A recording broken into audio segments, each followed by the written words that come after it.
La glace carbonique est un matériau étonnant. Elle ne fond pas dans les liquides, mais elle génère une brume dense au contact de l'eau. Elle peut congeler instantanément une fraise, figer un dessert en quelques secondes, ou bien conserver des vaccins en parfait état pendant des semaines. Contrairement aux glaçons classiques que nous utilisons chez nous, cette glace si particulière n'est pas constituée d'eau. Elle est faite de dioxyde de carbone. Lorsque ce gaz est refroidi puis comprimé jusqu'à se solidifier, il prend la forme d'une matière blanche rappelant la glace commune. Sa caractéristique principale est singulière. Lorsqu'on la chauffe, elle ne passe pas par l'état liquide.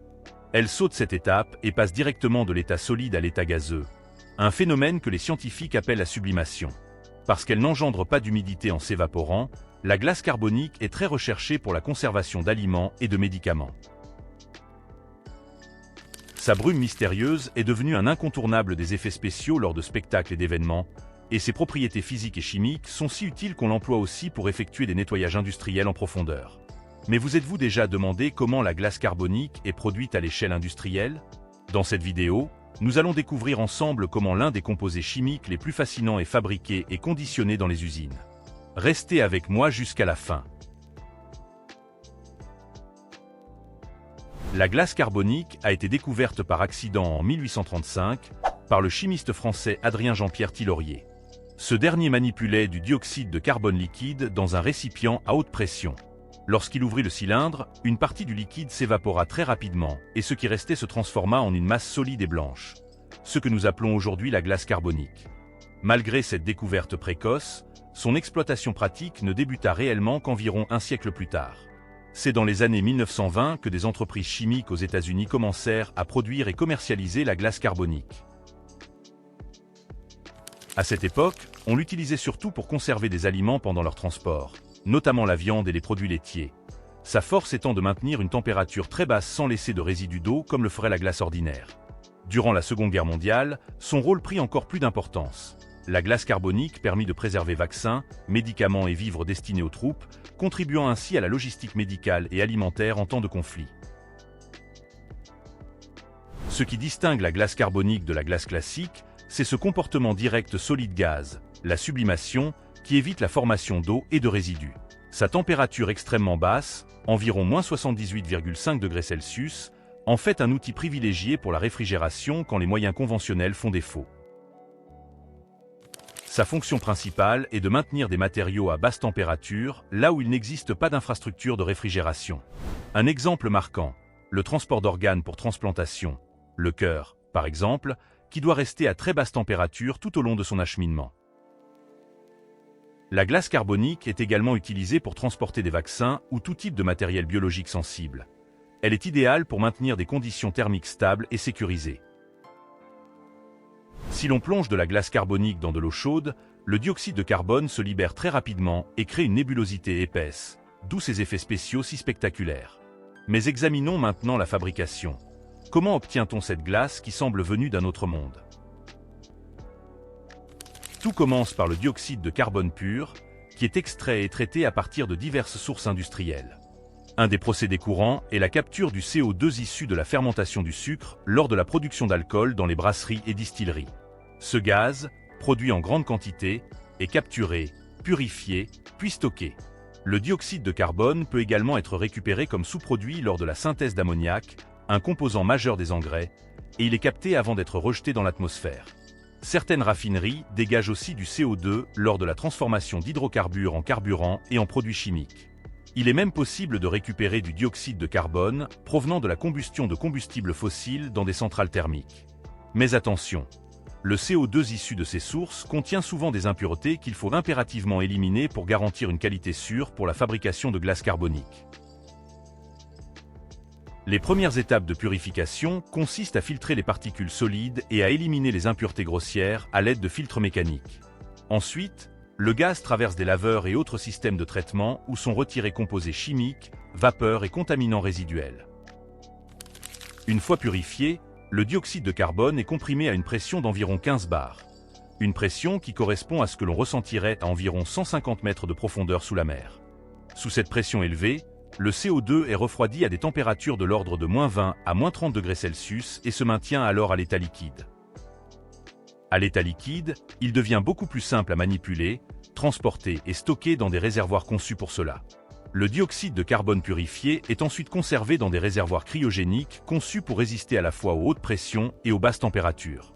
Ces citernes, souvent cylindriques et fabriquées en acier inoxydable pour éviter la corrosion, sont équipées de soupapes et de dispositifs de sécurité afin d'empêcher la surpression. Elles sont maintenues à des températures négatives pour limiter l'évaporation du CO2. Dans certaines installations, la capacité totale de stockage peut atteindre 2600 tonnes de dioxyde de carbone liquide. À partir de ces réservoirs, le CO2 liquide est transporté par conduite vers les unités de production jusqu'aux machines spécialisées dans la fabrication de la glace carbonique. Et parce que le dioxyde de carbone, à forte concentration, peut être asphyxiant pour les travailleurs, toutes les installations disposent de systèmes de ventilation, d'alarme et de surveillance continue pour contrôler les niveaux de gaz dans l'air et assurer la sécurité des opérateurs. Dans la machine de production, le CO2 liquide est soumis à une décompression contrôlée.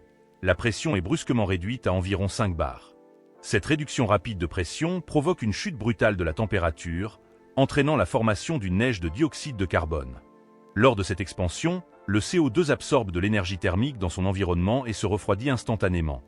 Une partie passe alors à l'état solide sous forme de fines particules, la neige carbonique, tandis qu'une autre partie redevient gazeuse et est évacuée par un système de ventilation. La neige carbonique se dépose dans une chambre de collecte à l'intérieur de la machine de production. Elle s'accumule sous la forme d'une poudre blanche, légère et poudreuse, très semblable à de la vraie neige. Mais à l'état de poudre, elle n'est pas encore utilisable en tant que glace carbonique solide. Il faut la compacter. Pour obtenir des blocs solides, la neige est acheminée vers des presses hydrauliques qui exercent une pression considérable. De grandes quantités de neige de CO2 sont introduites dans un moule rectangulaire, puis un piston hydraulique applique une pression pouvant atteindre 300 bars. Sous cette contrainte, les particules de neige se soudent entre elles et forment un bloc compact et résistant. Le bloc ainsi formé à une température d'environ -78,5 degrés Celsius. Il est alors éjecté du moule et découpé aux dimensions souhaitées selon la demande client. On peut produire des blocs de grande dimension, des morceaux plus petits, ou encore des pellets, ces petits cylindres solides très pratiques pour certaines applications. Les pellets sont généralement fabriqués en deux tailles courantes. 16 mm de diamètre pour un usage en réfrigération et transport, et 3 mm pour des usages plus spécifiques comme le nettoyage cryogénique. Pour fabriquer les pellets, la neige de CO2 est poussée à travers une extrudeuse équipée de matrices perforées. Un piston mécanique force la neige à travers les trous, et ce façonnage sous pression donne des cylindres solides à la sortie. Selon le diamètre des orifices de l'extrudeuse, on obtient les pellets de 16 mm ou de 3 mm. Les pellets de 16 mm sont souvent privilégiés pour le conditionnement et le transport de produits à basse température. Les pellets de 3 mm, plus fins, sont utilisés pour le nettoyage par projection de glace carbonique, une technique également appelée jettage de glace carbonique, ou pour servir de matière première à la fabrication de blocs plus volumineux. Après compaction, la glace carbonique demeure à la température extrêmement basse d'environ -78 degrés Celsius et doit être manipulée et stockée dans un environnement adapté pour éviter une sublimation prématurée. Étant donné que le dioxyde de carbone est à la fois une matière première coûteuse et considérée comme polluante dans certains contextes, les industries cherchent à récupérer et recycler autant que possible le gaz libéré pendant la production afin de réduire les pertes et l'impact environnemental. Une fois la production terminée, les blocs et pellets sont transportés par convoyeur vers la zone d'emballage. À ce stade, des contrôles en laboratoire sont effectués. Poids, dimension, densité, compaction. Autant de facteurs qui influent sur la résistance du produit et sur sa capacité à ne pas se fragmenter pendant le transport. La pureté du produit est également analysée pour garantir qu'il respecte les normes de qualité commerciale. Après avoir passé ces tests, le produit fini est prêt à être stocké et distribué. L'un des principaux défis liés à la glace carbonique demeure son transport. Puisqu'elle subit une sublimation continue, elle tend à disparaître progressivement. Pour limiter cette perte, on utilise d'énormes caisses isothermes en polystyrène, de véritables glacières portables, qui agissent comme des réfrigérateurs et limitent la conversion du solide en gaz. L'objectif est de maintenir la température et de minimiser la sublimation, laquelle peut se situer aux alentours de 5 à 10% par jour selon les conditions environnementales. Température ambiante, isolation, ouverture des contenants, etc. Le produit final est donc conditionné dans ces récipients thermiques, garantissant sa conservation avant sa distribution vers les clients, parfois à l'autre bout du monde. Parce que la glace carbonique atteint des températures proches de -78°C, il n'est généralement pas nécessaire de placer ces caisses dans des installations frigorifiques électriques. La glace carbonique reste froide et solide par elle-même, à condition d'être stockée correctement. La glace carbonique intervient aujourd'hui dans un très grand nombre de secteurs. Dans l'industrie agroalimentaire, elle assure que les denrées arrivent congelées là où elles doivent être. Des produits surgelés aux denrées périssables. Dans les hôpitaux, elle préserve des vaccins, des échantillons biologiques et même des organes destinés à la transplantation. Dans l'industrie, les pellets servent à des opérations de nettoyage cryogénique, permettant de décaper ou nettoyer des machines et des moules sans laisser de résidus chimiques. Et bien sûr, dans le domaine du divertissement, la glace carbonique produit la brume emblématique qui magnifie spectacles, concerts, pièces de théâtre et productions cinématographiques. Merci d'être resté jusqu'ici. Si ce documentaire vous plaît, alors n'oubliez pas de mettre un like, de vous abonner et d'activer la cloche pour ne manquer aucun de nos contenus. Mais ne partez pas encore, ce n'est pas tout. La suite de cette vidéo sera tout aussi passionnante. Alors restez avec nous jusqu'au bout.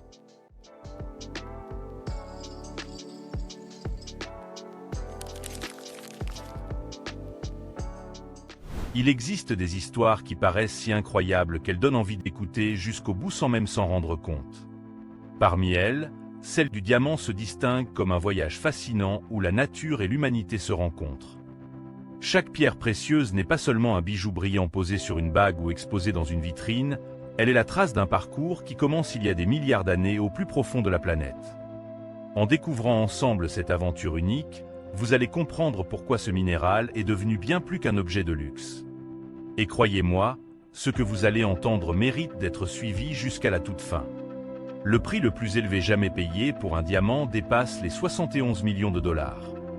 Avec une telle somme, il serait possible d'acheter plus de 10 villas de luxe, des maisons réservées à une élite mondiale. Pourtant, ce n'est pas uniquement le prix qui rend cette gemme si extraordinaire. C'est sa formation exceptionnelle, sa dureté presque inégalée et son histoire profondément liée à celle de l'humanité.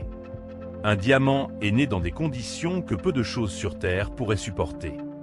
Enfoui à plus de 200 km sous la croûte terrestre, dans une zone appelée le manteau, le carbone subit des pressions et des températures si extrêmes que sa structure se transforme pour donner naissance à l'un des matériaux les plus solides que nous connaissions.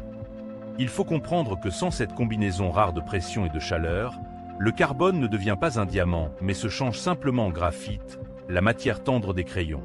C'est ce caractère rare qui donne toute sa valeur à la pierre. Après des millions d'années passées enfouies, certains diamants ont été poussés vers la surface par d'anciennes éruptions volcaniques. Ils se retrouvent piégés dans des roches particulières, appelées kimberlites. C'est à partir de là que l'homme commence sa quête, cherchant dans la terre les trésors formés bien avant l'apparition de notre propre espèce. Mais avant d'aller plus loin, prenez une seconde pour faire un geste simple qui peut changer énormément de choses. Appuyez sur le bouton « Abonnez-vous » et activez la cloche de notification. Pourquoi ? Parce que ce que vous allez découvrir ici est seulement une partie de ce voyage extraordinaire. Et en vous abonnant, vous serez certain de ne rien manquer des prochaines histoires toutes aussi passionnantes.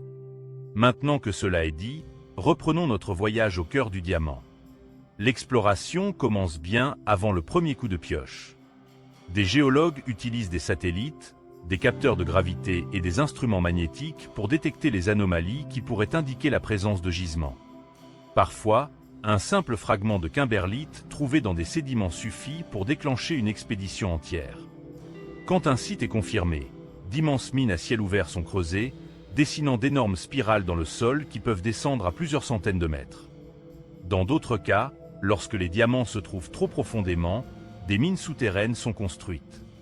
Ces galeries plongent jusqu'à 800 mètres sous terre, là où la chaleur et l'humidité rendent le travail encore plus difficile. Et pourtant, tout cela n'est fait que pour quelques pierres minuscules. En moyenne, il faut traiter plus de 250 tonnes de roches pour obtenir un seul carat, une pierre à peine plus grande que la pointe d'un crayon. Après les explosions qui brisent la roche, les blocs sont transportés vers des concasseurs gigantesques capables de broyer même le granit. Mais attention, malgré leur dureté, les diamants sont aussi fragiles. Un choc mal placé peut les réduire en éclats inutilisables. C'est pourquoi la force de broyage doit être réglée avec une précision extrême. Une fois les blocs réduits en fragments, vient l'étape du lavage. De grandes machines tournantes, des jets d'eau à haute pression et des tamis vibrants nettoient les débris de boue et de poussière. Le matériau obtenu est appelé minerai concentré. C'est là que la technologie moderne intervient. Des scanners à rayons X détectent l'éclat unique que les diamants émettent lorsqu'ils sont exposés. En une fraction de seconde, un souffle d'air comprimé expulse la pierre précieuse du reste du flux. Ce procédé permet de récupérer les gemmes avec une précision incroyable et presque sans perte. Vient alors l'étape du tri. Les diamants bruts sont classés selon leur taille, leur forme, leur clarté et leur couleur. Certains iront enrichir des bijoux luxueux, d'autres, moins parfaits, seront utilisés dans des outils industriels où seule leur dureté compte. Mais pour ceux destinés à devenir des joyaux, le voyage continue. Chaque pierre est analysée grâce à des scanners 3D qui révèlent ses imperfections internes et sa manière de réfléchir la lumière. Des logiciels spécialisés calculent alors la meilleure façon de tailler la pierre. Parfois, un gros diamant est divisé en plusieurs plus petits pour éviter les défauts. D'autres, rares et purs, sont laissés intacts pour devenir des pièces uniques. La découpe commence avec des lasers puissants, capables de séparer la pierre le long de ses lignes les plus fragiles sans la briser. Ensuite, des artisans utilisent des roues recouvertes de poudre de diamant pour polir chaque facette. Seul un diamant peut polir un diamant. Chaque angle, chaque surface doit être calculée avec une rigueur mathématique, car c'est la géométrie parfaite des facettes qui crée le fameux éclat. Le processus peut durer des semaines entières, mais le résultat est un joyau qui brille avec une intensité que rien ne peut imiter. Une fois poli, le diamant part dans des laboratoires spécialisés comme le GIA ou l'IGI. Il y reçoit une certification officielle précisant son poids, sa couleur, sa pureté et sa taille. Un code unique est gravé au laser sur sa ceinture. Ce code invisible à l'œil nu garantit son authenticité sur le marché mondial. À ce stade, la pierre peut enfin rejoindre les ateliers de joaillerie.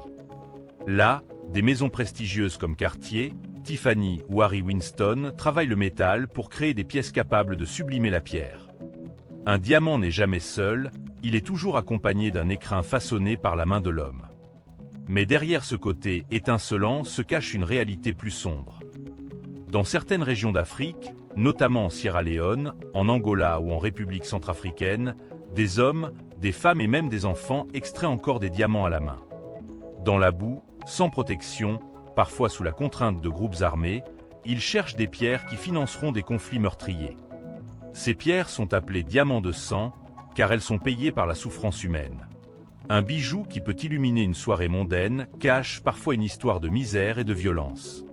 C'est pourquoi la traçabilité est devenue un enjeu crucial.